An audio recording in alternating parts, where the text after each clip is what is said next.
This Viscount Dauntry? I've not even met him. Ariana sat so Ethel could take the ornaments out of her hair. True, it's early days yet, Ethel agreed. When Ariana's hair was free, she began to brush it.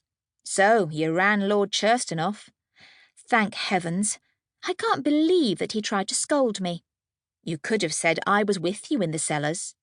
I could, but that would have diluted the deterrent. As it is, I'm free of him at least.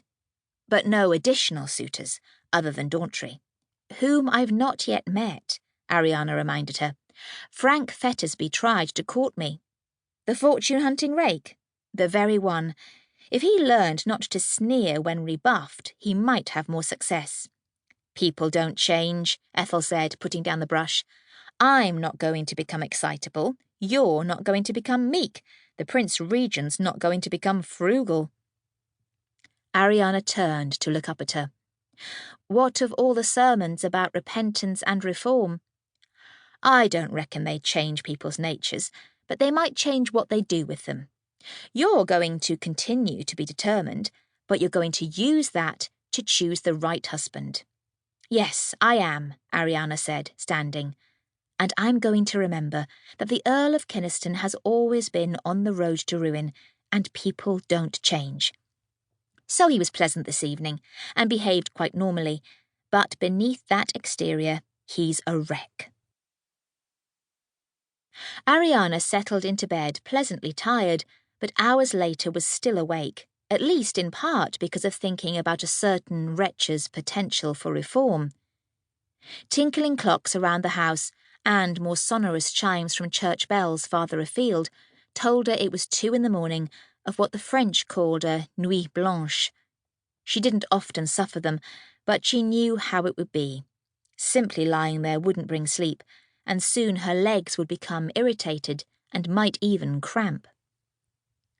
She climbed out of bed, shivering in the cold air. The fire had died long ago. She drew back the curtains to let in the moonlight, and then wrapped herself in her thick woolen robe, even pulling the hood up over her head. Her fur-lined slippers would help keep her feet warm. Even so, she needed to be vigorous if she wasn't to become chilled through. A few circles of the room told her this wouldn't do. At home at these times, she walked the corridors. There were no long corridors here, but there was more space outside this room, and staircases to go up and down. Clearly the whole house was asleep. No one would know. She used the tinderbox to light a candle, and then ventured out. The only sounds were from ticking clocks. She walked briskly up and down this corridor, her slippers making little noise. It was a short corridor, however, so she started downstairs. She'd been too inactive in recent days. That was why she couldn't sleep. At home, she enjoyed a long walk or ride on most days, and sometimes both. Merely going around Boxstall involved considerable walking. Her sleeplessness was from other causes, however, and more than damnable Kynaston. As she turned to go downstairs, she accepted that she was more worried about her situation than she'd admitted to Ethel or herself.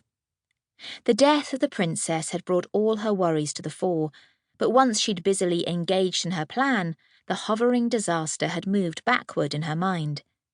The encounter with Uncle Paul had brought it back to the front. Some fatal folly by Norris, and Uncle Paul could have Boxstall and all attached to it tomorrow. If she left her brother to himself, it could be years before he took up his duty. Her mother expected him to fall in love, but not everyone did. There were far too many middle-aged bachelors. She had to force him, but she was coming to see that his complaint had some value. It was no easy matter to find a congenial spouse, and to marry someone uncongenial would be horrible. She walked up and down the carpeted lower corridor, fighting uncertainty and guilt, past the doors to the small and large drawing rooms, and then the music room. And who knew what else? Lady Call had her private chambers there, but the house remained silent.